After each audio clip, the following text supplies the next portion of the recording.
Los intelectuales o aquellos que vivían en la urbe, pero que tenían apego de algún modo por la cuestión de la gauchesca, inventaron incluso, no digo un idioma, pero forzaron el idioma hacia un lado, Lugones, Borges, Lamborghini, exaltaron algunas cosas, se sirvieron de ellos para escribir páginas memorables. Fue una buena fuente de inspiración lo gauchesco. Lo que pasa es que ahí se da un poco el campo de batalla en el país, se da ahí. Aquellos que habían sido los grandes guerreros para algunos bandos terminaron siendo los parias y los vagos que andaban deambulando, matando y robando.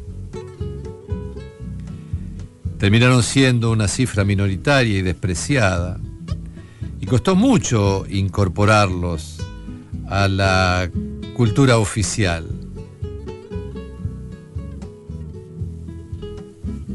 Así que no es que nosotros desde aquí le querramos rendir un homenaje porque nos sobren cosas, es simplemente tratar de entender estos episodios y darle la mejor lectura o la lectura más aproximada que podamos.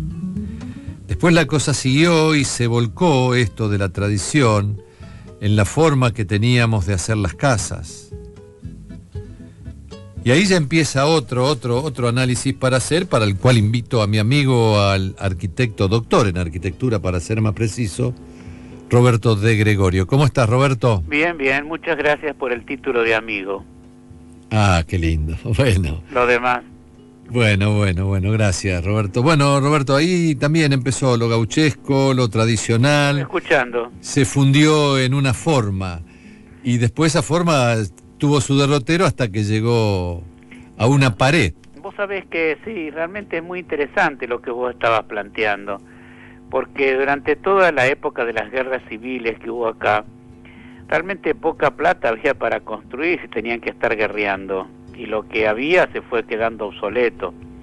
Así que las viejas casas coloniales estaban realmente bastante caídas. Acá en Rosario justamente había muchos ranchos de paja, y bueno, recién cuando se reorganiza la nación, alrededor de 1870, empiezan las primeras prescripciones de que no se construyeran ranchos de paja a 300 metros de la plaza principal. Si no, quiere decir que estaban pululando. ¿Y qué pasa? Empezaban las casas de material. Y esas casas de material eran bastante onerosas para hacer, porque la gente no tenía el dinero para armar esas casas con patio y todo. Y así fue surgiendo otro tipo muy importante, que realmente creo que tenemos que celebrar nuestra tradición, que es esa casa criolla. La casa de patio, popularmente llamada casa chorizo. Fue la casa popular de los inmigrantes, cuando vinieron nuestros abuelos, que hicieron nuestra ciudad, porque antes había muy poca gente acá. Entonces nuestra tradición, si bien rememoramos aquella tradición gauchesca que estabas hablando y tan linda, es algo que en el presente cuesta trabajo encontrar en nuestra ciudad. No tenemos nada de eso que nos pueda evidenciar que nuestra historia está presente en un ladrillo, como decías vos tan lindo. Sí, la historia nuestra que tenemos de algún ladrillo son los ladrillos que pusieron nuestros abuelos, nuestros bisabuelos, con muchísimo esfuerzo. Y ahí es donde nació ese tipo de casa que le llamamos criolla o chorizo, porque en realidad era casa que se hacía por piezas, por pedazos. En la medida en que tenían un poco de dinero, hacían primero una pieza y el baño al fondo. De esa manera arrancaban, pero lo hacían en cualquier lugar. Y eso es lo más significativo y lo más hermoso de esa tradición. La hacían pensando en el futuro. Cosa que por ahí ahora hemos olvidado y hacemos las cosas provisorias y precarias. Ahí no. Se hacía pensando en el futuro y se dejaba el lugar para la otra pieza y se dejaba el lugar para la pieza de adelante, que finalmente era la más cara porque tenía frente. Y los frentistas eran los que más caro cobraban de todos los oficiales de la construcción. Y era lo que cerraba la casa, a lo Claro. mejor, ¿no? Le daba cierre a la casa, le daba, Claro. ¿eh? Hay muchas que quedaban con el jardincito delante porque no han tenido tiempo de completarlas. Claro. Pero vos sabés, mientras vos hablabas, Roberto, yo pensaba que el patio en realidad les sirvió como referencia. Sí. Porque todo se hacía pensando en dejar ese patio. Mirá vos qué curioso. Que todo se construía a partir de donde no iba a haber nada construido. A lo mejor unos rosales, a lo mejor una quinta, a lo mejor un embaldosado, que ni siquiera sería embaldosado, sería tierra pisada, ¿no? No sé, ladrillo de plano también. O ladrillo de plano, claro. Ahora, ese patio era muy escogido porque era la imagen de la casa. Si no Claro. podías ofrecer una fachada, por lo menos ofrecía esos rosales, que eran como una especie de homenaje al visitante, ¿no? No, y el patio para la reunión, porque el patio justamente siempre fue eso, ¿no? Sí, el que más era popular era el primer patio, que seguía eso, y que era allí donde había maceteros con patas, y patios blanco y negro, en fin, ese tipo de embaldosado, y ahí se hacía la reunión social. Y el último patio era el patio de la vida, el patio donde se hacían los dulces, las comidas, se tizaban los colchones, en fin, era la vida de la familia, los chicos jugaban, era el patio doméstico, mientras que el otro un poco un patio más de representación, aunque relativa, pero representación.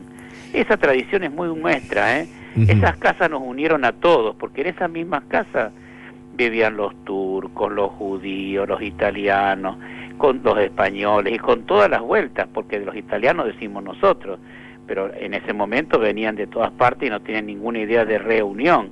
Eran abruceses, calabreses, lombardos, y también los españoles, andaluces, gallegos, toda una cantidad de gente que se fue aglutinando alrededor de esas casas.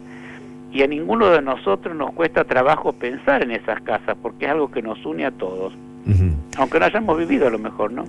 Pero qué lindo trabajo que se hizo, y vaya a saber por qué, de socialización conjunta entre todas los lenguajes, las culturas locales, las comidas, me imagino, todas dentro de un mismo tipo de casa.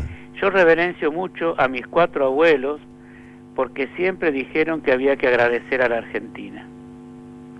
Y eso es muy importante, porque el hecho de ser agradecidos fue que tomaron su idioma, educaron a sus hijos dentro del idioma nacional, reverenciaron la bandera azul y blanca, dejando un costado a lo mejor cada una de sus naciones, ¿no? Eso fue muy importante. Me preguntaban para qué sirve la tradición.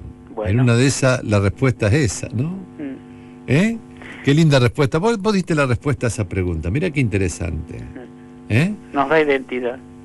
Nos da identidad. Sí, y aparte eso es un foco también de aprendizaje y es un foco sobre todo de socialización. Así es. Por lo que comentábamos recién, ¿no? De esta unión, de este hibridaje entre todos. Pero estaba siempre el parral. Ajá. El parral ahí acogía las reuniones, a las mesas largas, a las conversaciones. Y bueno, eso fue una manera también de formar el país, ¿no? Había sillas, pero también había bancos. Porque no había plata. Había bancos, había muchos bancos. Con el banco uno se sienta distinto. Sí, es verdad. Es verdad. Con la silla da más, como más señorío, más porte. Con el banco te apoyás en la mesa. Te apoyás en la mesa, sí. Y la mesa es lo que unía toda la reunión, o sea que estabas apoyándote en la reunión. Claro. La silla puede tener a lo mejor alguna posición un poco más distante, pero cuando estás en un banco no, estás en la mesa. No hay... Sí. Bueno, mi querido Roberto, gracias por este aporte. Muchas gracias a vos. Nos ha ayudado muchísimo. Bueno, muy bien. Te mando un abrazo muy, muy grande. Muy bien, hasta cuando vos quieras. Gracias. Chao. Chao.